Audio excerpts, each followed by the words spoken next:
Hello दोस्तों, स्वागत करता हूं आपका एक नए वीडियो में। और आज के वीडियो में हम देखने वाले हैं, बात करने वाले हैं, काफ़ी डीप डाउन जाने वाले हैं इक्विटी रिसर्च के बारे में। देखो दोस्तों, हम लोग जब भी स्टॉक्स ढूंढते हैं ना, या सेक्टर एनालिसिस करते हैं, स्टॉक एनालिसिस करते हैं, तो हमारी सबसे बड़ी प्रॉब्लम ये होती है कि हमको समझ नहीं आता है कि पर्टिकुलर स्टॉक कौन सा। अच्छा, इतने सारे स्टॉक है, इतनी सारी रजिस्टर्ड कंपनीज हैं, उनमें से कौन सी कंपनी के बारे में अपने को जाना है, जानने की ज़रूरत है। ठीक है, वहाँ पे काम आती है जो इस्टेब्लिश्ड बड़े बड़े ब्रोकरेज फर्म हैं, बड़ी बड़ी फंड मैनेजमेंट कंपनीज हैं, एएमसीज हैं। वो रिसर्च रिपोर्ट निकालती हैं, सेक्टर एनालिसिस करती हैं, स्टॉक एनालिसिस करती हैं, स्पेसिफिक स्टॉक करती हैं, स्पेसिफिक सेक्टर का एनालिसिस करती हैं, फ्यूचर के एस्पेक्ट में रख कर। तो वहाँ से आप लोग को बहुत ज़्यादा हेल्प मिलेगी कि भाई आपको कौन से स्टॉक को पकड़ना चाहिए, किस टाइप के स्टॉक को पकड़ना चाहिए। मैं ये नहीं बोलूँगा, ये बिल्कुल भी रिकमेंड नहीं करूँगा कि जो किसी ने बोल दिया उसको खरीद लेना है।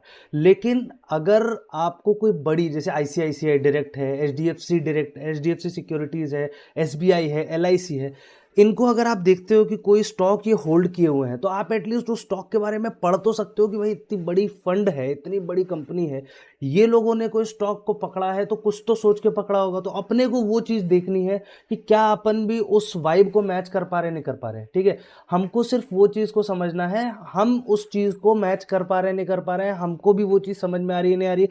अगर वो सेक्टर है, आपको अपनी एनालिसिस के बाद आपने उनसे एक रेफरेंस ले लिया, रेफरेंस लेने के बाद आपने अपनी खुद की एनालिसिस की, अपनी एनालिसिस के बाद आपको ऐसा लगता है कि हाँ, ये स्टॉक को पकड़ा जा सकता है, इस स्टॉक को वॉच लिस्ट में डाल के इसको ट्रैक कर सकते हैं, और जब मेरे हिसाब का प्राइस आएगा तो मैं खरीदूंगा, नहीं तो मैं दूर रहूंगा।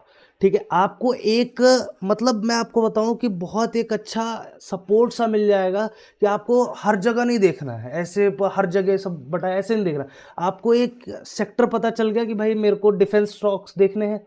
ठीक है, आपको डिफेंस स्टॉक्स समझ में आते हैं, मान लो एग्जांपल के लिए, कोई रिकमेंडेशन नहीं, डिफेंस स्टॉक समझ में आते हैं। आपने, भाई मैं जो अभी तरीका बताने जा रहा हूं, वहां से इक्विटी रिसर्च रिपोर्ट निकाली डिफेंस स्टॉक से रिलेटेड। ठीक है, वहां पे आपने उनकी रिसर्च रिपोर्ट पढ़ी। ठीक है, अभी और भी आगे आने वाले इस वीडियो में मैं बताऊंगा और कौन कौन से तरीके, सिर्फ इक्विटी रिसर्च नहीं, दो तीन तरीके बताऊंगा, जिसके बाद आप लोग को काफी ज्यादा हेल्प मिलेगी एक एनालिसिस करने में। ठीक है, तो रिसर्च रिपोर्ट निकाली आपने, उसको ढंग से पढ़ा, उसमें वो लोग लिखते हैं कि भाई सेक्टर कैसा है, इसका आउटलुक कैसा है, कैसा परफॉर्मेंस करेगा आगे आने वाले 5-10 साल में, ये सारी चीजें उसमें लिखी जाती हैं। स्टॉक कैसा परफॉर्म कर रहा है ना, ऐसा तो नहीं है कि भाई उधार लेता है, उधार नहीं चुका पा रहा है, तो वो सब चीज़ें ठीक है कि नहीं ठीक है, क्रेडिबिलिटी कैसी है, इनके जो अभी फाइनेंशियल्स हैं, इनने जो कमाई करी है, ठीक है, इनने मान लो कि 10,000 रुपए के सेल्स करी है, उसमें प्रॉफिट कितना बन रहा है। ऐसा तो नहीं 10,000 रुपए की सेल्स करी है जिसमें 9,990 रुपए का इनका एक्सपेंस है, मतलब खर्चे ही हैं, तो इनका प्रॉफिट कितना, 10 रुपए बचा, वो रिलायबल कंपनी। तो वो सारी चीज़ें वो लोग अपनी रिसर्च रिपोर्ट में डालते हैं, तो आपको वहाँ से एक बहुत अच्छा हेल्प मिल जाएगा। उसके बाद आप अपनी एनालिसिस करोगे तो आप बाकी जो लोग जीरो से स्टार्ट कर रहे हैं उनसे काफ़ी बेहतर स्टेट में रहोगे। ठीक है, तो इसके लिए अपन सबसे पहले आएंगे अपनी होम स्क्रीन पे, गूगल की स्क्रीन पे, यहाँ पे अपन डालेंगे नारायण वेंचर्स। ठीक है, नारायण वेंचर्स पे हम जाएंगे, ये वेबसाइट है, इस वेबसाइट पे आपको क्लिक करना है। ठीक है, यहाँ पे आने के बाद यहाँ पे आप देखोगे ऊपर रिसर्च रिपोर्ट आ रही है। ठीक है, इस पे आपको क्लिक कर देना है, रिसर्च रिपोर्ट पे आपको क्लिक करना है। रिसर्च रिपोर्ट पे जैसे ही आपने क्लिक कर लिया, यहाँ पे आपको बहुत सारे कंपनीज के मिल गए कि भाई कौन कौन सी कंपनी के रिसर्च रिपोर्ट हैं यहाँ पे। ठीक है, रिसर्च रिपोर्ट आप लोग को देखने को मिल गए। कहाँ पे आना है आपको, सबसे पहले आना है आपको narayanventures.com पे, फिर आना है आपको रिसर्च रिपोर्ट पे। इसके लिए आप एक ट्रेंड लाइन वेबसाइट है, उस पर भी जा सकते हो, मैंने इस वेबसाइट को सेलेक्ट किया है, आप इस पे भी आ सकते हो। ठीक है, अब यहाँ पे आपको डेली का, इसमें आपको अपडेट होता रह रहा है, जैसे हम देख रहे हैं कि भाई जो जो भी इक्विटी रिसर्च रिपोर्ट्स आ रही हैं वो लोग अपनी वेबसाइट पे डाल रहे हैं।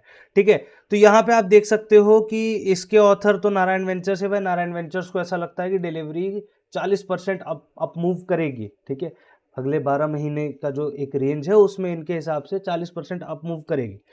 उसके बाद और भी आप देख सकते हो कि भाई L N T finance, ICI securities बोलती है कि ये इसका 200 रुपये का टारगेट है, और कब बोला था इन्होंने 140.6 पे पकड़ा था इस स्टॉक को, जो कि लगभग 40% ऊपर है अपना टारगेट को अगर देखते हैं तो ये अभी 40% नीचे है और इसका टारगेट इससे 40% ऊपर है। ये लोग क्या बोलते हैं, बाय करने को। ठीक है, यहाँ पे आप टाइप देख सकते हो, टाइप में आपको समझ में आ जाएगा बाय करना है। ठीक है, यहाँ पे अब के आर चोकसी का मैं एक दिखाता हूँ। के आर चोकसी क्या कह रहा है, केमिकल एंड पेट्रोकेमिकल पे सेक्टर अपडेट दे रहा है भाई, सेक्टर अपडेट। यहाँ से आप पीडीएफ पे क्लिक करो। ठीक है, यहाँ पे आपको देखने को मिल जाएगा भाई इनको क्या लगता है कि इस सेक्टर का फ्यूचर क्या है।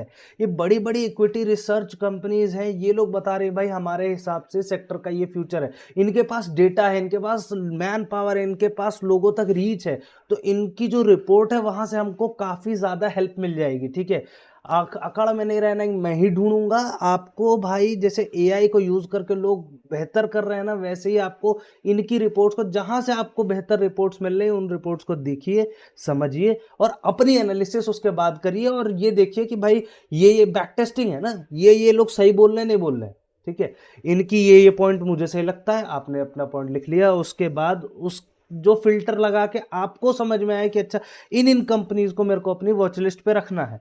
ठीक है, तो यहाँ पे आप रिपोर्ट्स देख सकते हो। रिपोर्ट्स में जैसे L&T फाइनेंस है, L&T फाइनेंस में ये लोग कह रहे हैं बाय करने को, कोई रिकमेंडेशन नहीं, इनकी भी रिकमेंडेशन मत सुनो, किसी पंडित की नहीं सुनो, अपनी एनालिसिस करो इसको हेल्प लेके। ठीक है, करंट मार्केट प्राइस 141 है और ये कहते हैं 200 रुपए का टारगेट है इनका। ठीक है, अभी देखो भाई 200 रुपए का इनका टारगेट है। ठीक है, ये तो अपन समझ गए कि 200 रुपए का टारगेट है। ऐसे ही बहुत सारे आपको रिपोर्ट्स मिल जाएंगे इसमें, आपको सिर्फ करना क्या है, पीडीएफ पे क्लिक करना है। महिंद्रा एंड महिंद्रा है, मान लो प्रभुदास लीलाधर ने भाई अपनी रिपोर्ट निकाली, इसमें रिपोर्ट में इन्होंने बहुत सारी चीज़ें लिखी हैं। ये सब चीज़ें आप पढ़ो, आप पढ़ के समझो कि भाई क्या करना है क्या नहीं करना है। यहाँ पे फाइनेंशियल कुछ स्टेटमेंट्स लिखे हैं, कुछ रेशियोज दिए हैं आपको, की डेटा दिया गया है, शेयर होल्डिंग पैटर्न दिया गया है। मतलब रिपोर्ट्स में आपको काफ़ी कुछ जानने को मिलेगा। यहाँ पे इनकी रिसर्च टीम ने बैठ के घंटों लगाए हैं और उसके बाद रिसर्च तैयार करी है, रिपोर्ट तैयार करी है कि भाई कैसा सेक्टर है आगे ऑटोमोबाइल का। ठीक है, तो आपको ये सब चीज़ें पढ़ोगे तो और ढंग से चीज़ें समझ में आएंगी। और इस वीडियो में इतना ही। अगला जो वीडियो है, अगर इस वीडियो पे अच्छा रिस्पांस आता है तो इसका एक अलग पार्ट निकालूंगा जिसमें इसको कंटिन्यू करेंगे कि और कौन कौन सी चीज़ें हम देख सकते हैं, रेफर कर सकते हैं, जिसके बाद हमारी जो एक एनालिसिस है, हमारी खुद की एनालिसिस है, वो और ज़्यादा स्ट्रांग हो, वो और ज़्यादा बढ़िया हो। ठीक है, कैसा लगा दोस्तों ये वीडियो, नीचे कमेंट सेक्शन में मुझे बताइएगा। ऐसे ही इंटरेस्टिंग वीडियोस के लिए चैनल को सब्सक्राइब करके बेल आइकन जरूर दबा दीजिएगा। मिलते हैं अगले किसी वीडियो में, तब तक के लिए नमस्कार, जय हिंद।